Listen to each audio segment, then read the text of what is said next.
بسم اللہ الرحمن الرحیم۔ فاطمی چلڈرن انٹرنیشنل آن لائن دینی کمپٹیشن۔ ایام عزائے فاطمیہ کے مناسبت سے بچوں کے لیے آن لائن انعامی مقابلہ رکھا گیا ہے، جس میں 50 بچوں کو نفیس انعامات سے نوازا جائے گا۔ 15 سال سے کم عمر کے بچوں کو اپنی ایج گروپ کے اعتبار سے ایک ویڈیو بنا کر 15 دسمبر تک سینڈ کرنی ہے۔ آپ بھی اپنے بچوں کو اس پروگرام میں شامل کریں۔ قابل توجہ، حوض معصومہ قم میں بچوں اور خواہران کے لیے بہترین دینی تعلیم کا سلسلہ بھی جاری و ساری ہے۔ ایڈمیشن کے لیے ادارے سے رابطہ کریں۔ حوض معصومہ Qom international face to face online دینی کلاسز۔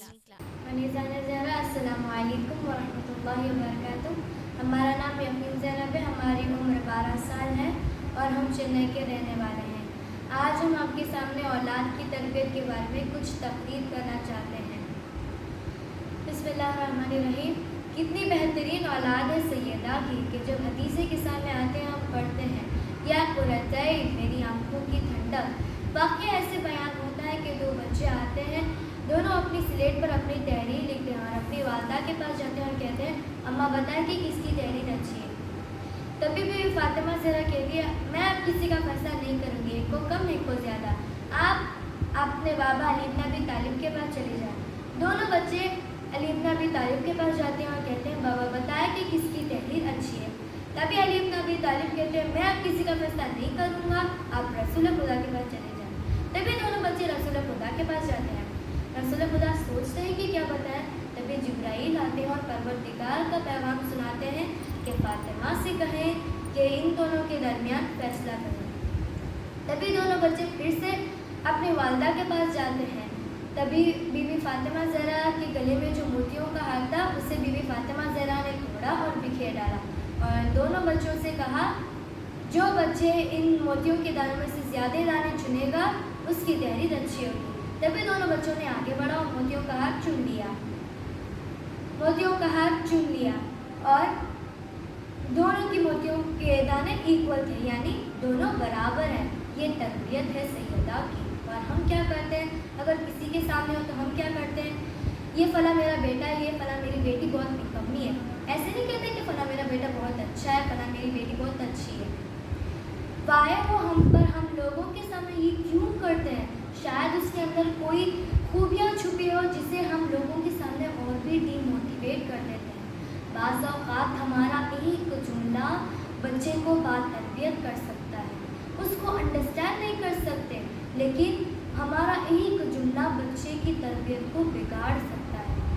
جو میتھس کا جو میتھمیٹیشین تھا وہ خود بتاتا ہے کہ اس کی کلاس میں وہ ایک بچہ تھا جس کی میتھس میں کم نمبر آتے تھے، اتنا کہ وہ تھک گئے اور اس کی ماں کو رپورٹ کارڈ میں بھیجا کہ آپ کا بیٹا میتھس میں بہت کم ہے، بہت ڈم ہے۔ میری ماں نے مجھے کچھ نہیں بتایا۔ جب میری ماں نے اس رپورٹ کارڈ کو دیکھی انہوں نے رونے لگی۔ تبھی میں اپنی ماں سے پوچھا کیا ہوا، آپ کیوں رو رہی ہیں؟ تبھی میری ماں نے بتایا کہ آپ کے اسکول نے کہا ہے کہ آپ کا بیٹا بہت انٹیلیجنٹ ہے، اس کا مقابل دوسرے بچوں سے نہیں ہو سکتا۔ اسی دن سے میری ماں نے مجھے پڑھانا شروع کیا اور آج میں بہت بڑا میتھمیٹیشین ہوں۔ جب میں بعد میں اس رپورٹ کارڈ دیکھی اس میں لکھا ہوا تھا کہ آپ کا بیٹا بہت ڈم ہے، اس کا مقابل دوسرے بچوں سے نہیں ہو سکتا، لیکن ماں جانتی تھی اپنے بیٹے کی تربیت کیسے کریں۔ کیا ہم اپنی اولاد کی تربیت ایسے کرتے ہیں؟ ہم تو بڑے آرام سے کہہ دیتے ہیں نکما ہے، کچھ نہیں کر سکتے۔ کیسے کچھ نہیں کر سکتے؟ ہمارا ایک جملہ، یہی مائیں ہیں آج کل کی دور میں جنہوں نے قاسم سلیمانی کو پیدا کیا۔ مائیں ہیں نا، کیسے آئی یہ بچے، کیسے پیدا ہو گئی یہ بچے۔ ایک شخص کتنے لوگوں کے دل کو ہلا سکتا ہے؟ کون سی مائیں تھیں جنہوں نے ایسی تربیت کی؟ رسول خدا فرماتے تھے جو خاتون گھر کے اندر اپنے اولاد کی تربیت کرے اور اپنے شوہر کی خدمت کرے وہ جنتی ہے۔ خاتون اپنے آپ کو یہ نہ سمجھے کہ گھر کے کام کرتی ہے، اس کا بہترین کام کیا ہے؟ اولاد کی تربیت کرے، شوہر کی خدمت کرے اور شوہر کے لیے تابعیت کرے۔ کیوں؟ کیونکہ وہ ایسے گوہر پیدا کرتی ہے جسے ایمان کو ضرورت ہوتی ہے۔ یہ بہترین عبادت ہے۔ دنیا کہتی ہے کہ کام کرنا بڑی بات نہیں ہے، لیکن اصل ہدف خاتون کا کیا ہے؟ اولاد کی تربیت۔ یہی وجہ تھی جب شادی ہوئی نا، یہی وجہ تھی جب شادی ہوئی رسول خدا نے مولائے کائنات اور سیدہ میں کاموں کو تقسیم کر دیا اور کہا علی اب باہر کے کام سنبھالیں گے اور فاطمہ آپ گھر کے۔ بی بی خوشحال ہو گئی اور کہنے لگی بابا یہ کتنی بہترین تقسیم ہے، اس کا مطلب یہ نہیں کہ شوہر گھر میں نہیں، بیوی کی خدمت نہیں کرنا، کام نہیں کرنا، مدد نہیں کرنا۔ ہم کیسے اپنے وجود کو ایسا کریں جس سے خدا بھی راضی ہو اور اہل بیت بھی راضی ہو، لیکن ہم دنیا میں اتنے گھس چکے ہیں اس سے نکلنا مشکل ہو چکا ہے۔ انسان کے لیے 2 رکعت نماز پڑھنا تک مشکل ہو چکا ہے۔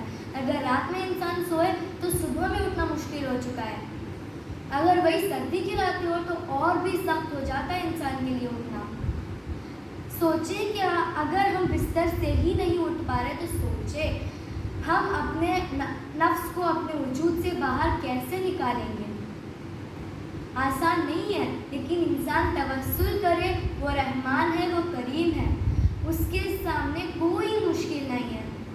شاعر کو لکھنا پڑا پیار کیا ہے،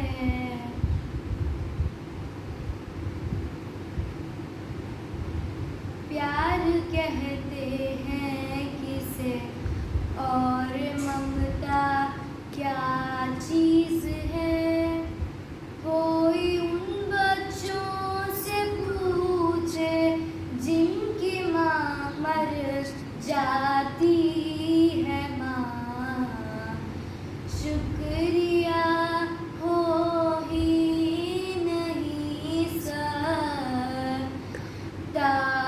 کبھی ماں کا ادا، مرتے مرتے بھی دعا جینے کی دے جاتی ہے ماں، موت کی آغوش میں جب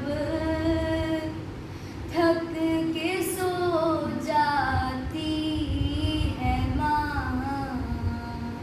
جزاک اللہ۔ السلام علیکم ورحمۃ اللہ وبرکاتہ۔ شکریہ۔